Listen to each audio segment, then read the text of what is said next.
හැමෝටම විවිධාකාර හීන තියෙනවා. අපි හැමෝම ඒ හීන හැබෑ කරගන්න නිතරම උත්සාහ කරනවා. මහන්සි වෙනවා. කෙනෙක්ගේ ජීවිතයේ වටිනාම කාලය අධ්‍යාපනය හදාරන කාලය කියලා තමයි මම නම් විශ්වාස කරන්නේ. ඉන්පසු උදාවන වසන්ත කාලය හරි ආදරයෙන් පිළිගන්නට නම් අපිට මහන්සි වෙලා ඉගෙන ගන්නම වෙනවා. පාසලෙන් විශ්වවිද්‍යාලයෙන් අපිට ලැබෙන දැනුම විතරක් නෙවෙයි.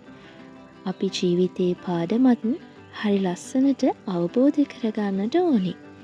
ඔයා වෙනුවෙන් ලස්සන අනාගතයක් මග බලාගෙන ඉන්නවා. ඉතින් ගොඩ කාලෙකට පස්සේ මං ඔයාලට වැදගත් වන ස්ටඩි ටිප්ස් 3ක් අරගෙන තමයි ආවේ.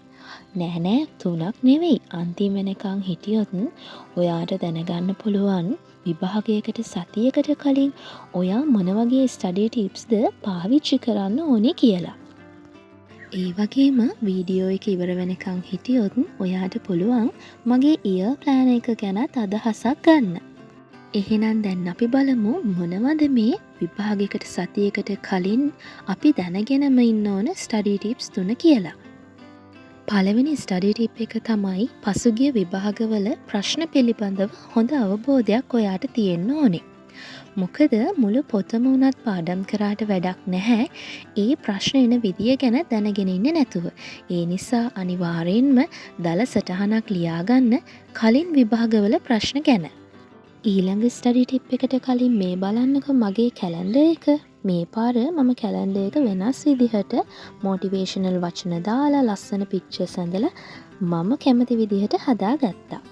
එහෙනම් දැන් අපි බලමු ඊළඟ ස්ටඩි ටිප් එක. පාඩම් කරන්න හරියට වෙලාවක් හදාගන්න.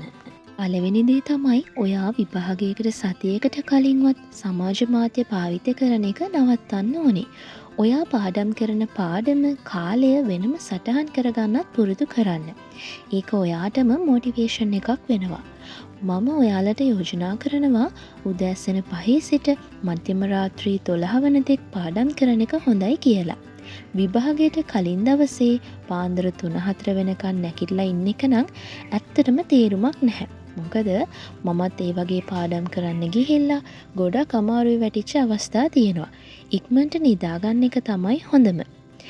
ඉතින් මම ඔයාලට යෝජනා කරනවා 11:00ට එහෙම නැත්නම් 12ට නිදාගන්න කියලා. එතකොට විභාගෙට කලින් දවසේ උනත් ශරීරයට අපහසුතාවයක් නැතිව නැවත මතක් කර ගැනීමක් කරගෙනම විභාගයට යන්න පුළුවන් වෙනවා.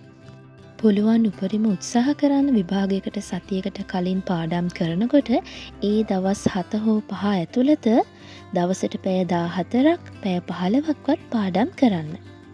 අන්තිම වගේම වැදගත්ම ස්ටඩි ටිප් එකට යන්න කලින් දැන් මම ඔයාට මගේ ඉයර් ප්ලෑන් එක ගැන අදහසක් දෙන්නම්. මම මේ අවුරුද්දේ මගේ අතින්ම ප්ලෑන් එකක් හදාගත්තා. ඒකට හේතුව තමයි මේ අවුරුද්දේ මගේ ප්‍රධාන අරමුණු තියෙන්නේ හරිම පොඩි සංඛ්‍යාවක්. හරියටම කිව්වොත් 3-4ක් විතරයි. මම මේකට ඇතුළත් කරපු විශේෂ දේවල් තමයි rules. ඒ කියන්නේ මේ අවුරුද්දේ මම නොකළ යුතු දේවල්. ඒ වගේම habits. මම අනිවාර්යයෙන්ම කරන්න ඕන දේවල්. ඉතින් අනිත් විස්තර ෂෝට් වීඩියෝ එකකින් අනිවාර්යයෙන්ම අරගෙන එන්නම්. දැන් අපි බලමු වැදගත් වගේම අවසාන වශයෙන් මම ඔයාලට කියලා දෙන මේ golden study tip එක මොකක්ද කියලා. තවත් කෙනෙක්ට උගන්වන්න උත්සාහ කරන්න. විභාගයට දවස් 2කට කලින් මේ දේ කරන්න. තවත් කෙනෙක්ට පාඩමක් කියලා දෙනවා කියන්නේ ඔයා පාඩම් කරපු දේවල් මුලින්ම එයාට කියන එක නෙවෙයි. විභාගයකට දවස් 2කට කලින් මේක කරන්න පුළුවන් නම් ඔයාට හිතාගන්න බැරි තරම් වාසියක් ලබා ගන්න පුළුවන්. ඒ පාඩමට අදාළව ඉදිරිපත් වන ප්‍රධාන කරුණු සාකච්ඡා කරන්න. හැබැයි මෙතනදී අවංක යාළුවෙක් තෝරගන්න. එයාටත් අනිවාර්යෙන්ම විෂය ගැන අවබෝධයක් තියෙන්න ඕනේ. මේ වැඩේට ඇත්තටම යන්නේ උපරිම පැයක් හෝ පැය 2ක් පමණයි. මේ ක්‍රමය නිසා මට ලැබිච්ච ප්‍රයෝජන වචනෙන් විස්තර කරන්න බෑ.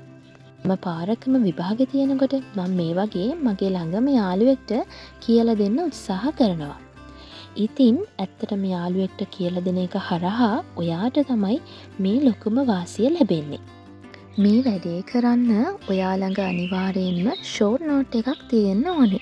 ඔයා තාමත් මගේ ෂෝට් නෝට් වීඩියෝ එක බැලුවේ නැත්නම් මම ඩිස්ක්‍රිප්ෂන් එකේ ලින්ක් එක දාලා තියෙනවා. ඒ ලින්ක් එකෙන් ගිහිල්ලා ෂෝට් නෝට් වීඩියෝ එකත් බලන්න. ඉතින් ඒ වගේම තමයි මම ඔයාලට මතක් කරනවා ෂෝට් නෝට් එකක් හරි එහෙම නැත්නම් මයින්ඩ් මැප් එකක් විදියට හරි ඒ පාඩමට අදාළව මොනවද තියෙන්නේ කියලා ඔයාට හරි අවබෝධයක් ලබා ගන්න ඕනේ. ඉතින් මේ ස්ටඩි ටිප්ස් 3 පාවිච්චි කරලා ඔයාට ඔයා හිතන් ඉන්නවටත් වඩා වැඩි ලකුණක් ගන්න පුළුවන් වෙන්න කියලා මම ප්‍රාර්ථනා කරනවා. ඉතින් ඔයාලට මේ වගේ ප්‍රායෝගිකව පාවිච්චි කරන්න පුළුවන් තවත් ස්ටඩි ටිප්ස් ගැන දැනගන්න ඕන නම් අනිවාර්යෙන්ම පහලින් කමෙන්ට් කරන්න. මගේ මනෝවිද්‍යා උපදේශන ඩිප්ලෝමාව සම්පූර්ණ කරපු මගේ උත්සවයේ බලලා මට සුබපතපු සහ මම වීඩියෝ නොදැම්මත් මේ කාලය පුරාවටම මාත් එක්ක එකතු වෙලා හිටපු ඔයාලා හැමෝටම මම ස්තුතිවන්ත වෙනවා. ජීවිතයට වැදගත් වන බලලා සතුටු වෙලා විතරක් යන්න ඕනේ නැති ගොඩාක් අත්දැකීම් එකතු කරගන්න පුළුවන් වීඩියෝස් ගොඩක් අරගෙන එන්නම්.